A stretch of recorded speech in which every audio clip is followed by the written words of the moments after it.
G'day guys, welcome back to another lesson. In today's lesson, we're going to be focusing on these two magnificent pieces of metal. We're going to be looking at the hi-hat. I'm going to show you 3 ways that you can take your hi-hat play to the next level and play faster, funkier, and funner.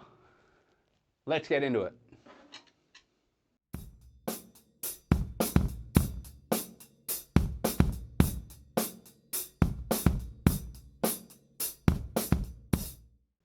Now the first technique that we're going to look at is called the push-pull method.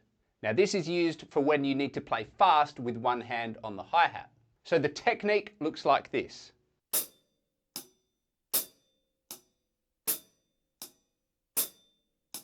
So what you're doing is playing the first note on the edge of the hi-hat.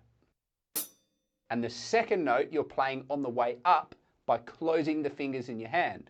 So as you raise your wrist up, you close your fingers, and you get the second note. So you get one on the downstroke and one on the upstroke. So that's the first part of this. All you need to do is practice that motion and get yourself into the hang of it. It kind of feels like you're rocking back and forwards like a wave with your arm.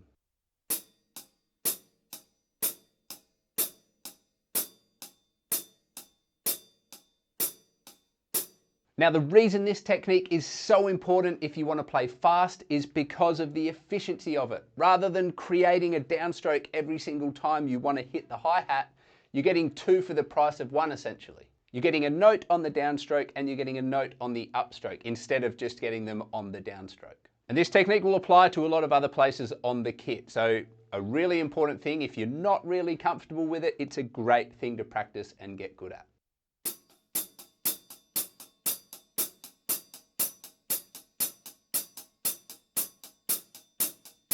Here it is in a groove.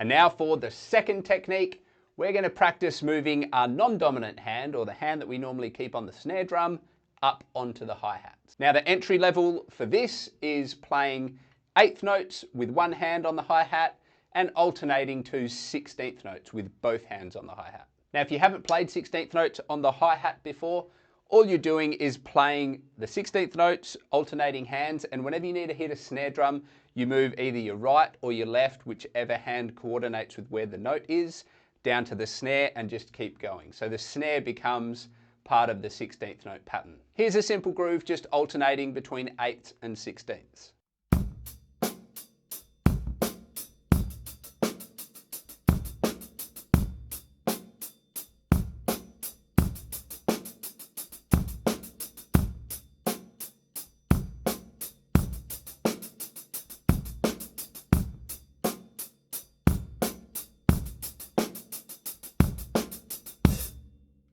Now, as I said, that is entry level in terms of moving our left hand up onto the hi-hat. But where you really want to get to is to be super comfortable moving it up for one note, moving it up to play doubles, just being comfortable with your left hand moving back and forwards between the snare and the hi-hat. So to practice that, the next step would be to take our 8ths and 16ths and just play them for a shorter amount of time.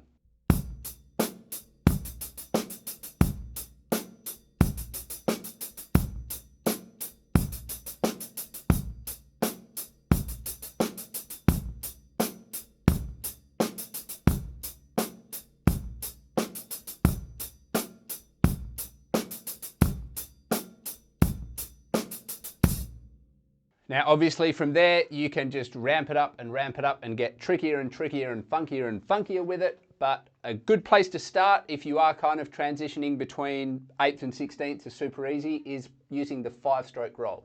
So what you're doing is throwing a 5-stroke roll on the hi-hat into the groove, which is right, right, left, left, right. Here's what it looks like.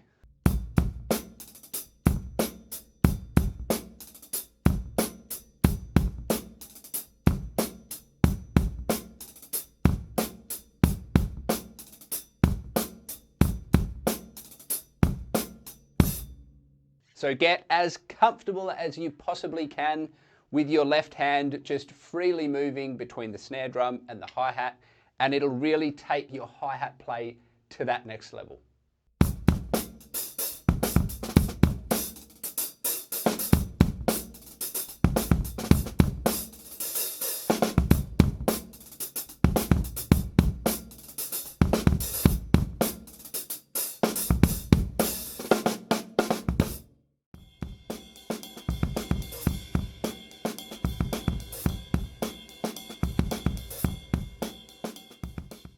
And the third and final method for improving our hi-hat play that we're going to look at in this video is the choke.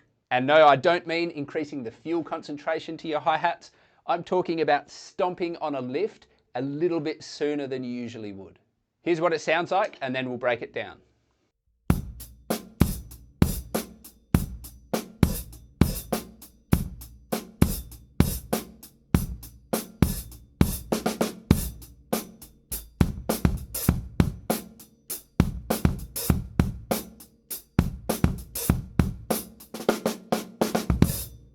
So all I mean when I say that we're choking the hi-hat is that when we play a lift, you basically lift and you bring it straight back down again. So on a normal lift, you would bring it back down on the following note. So if we're playing 1, 2, 3, 4, we would bring that back down on the 1 as we hit it. 1, 2, 3, 4, 1, 2, 3, 4, 1, 2, 3, 4, 1, 2, 3, 4, 1. Now all you're doing with the choke is bringing it down before you come in onto that next note. 1, 2, 3, 4, 1, 2, 3, 4, 1, 2, 3, 4, 1, 2, 3, 4.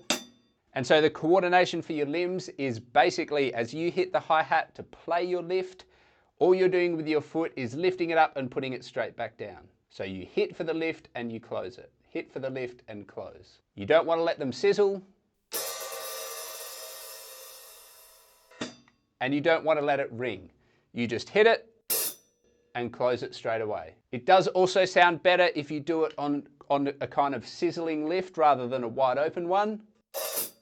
Sounds a little bit rough. If you do it when they're just slightly open, it does sound better. Now, if playing a choke on the hi-hat is new for you, then something that seems to make it a little bit easier, at least when you're starting, is to play them with a bass drum. They are harder to play in a groove just by themselves. They are a little bit easier when they're paired with a bass drum. So here's a nice simple groove that you can start off with.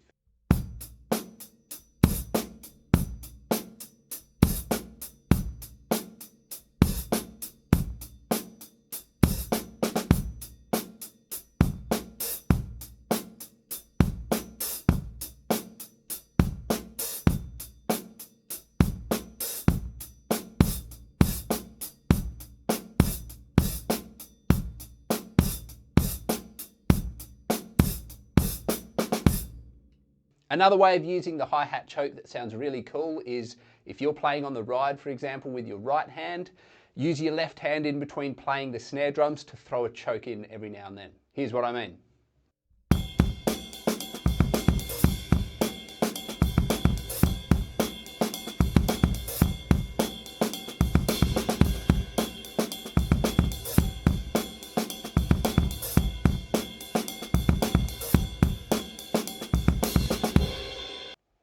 And that's all three. So 3 different ways that you can really work on that hi-hat technique to take it to the next level.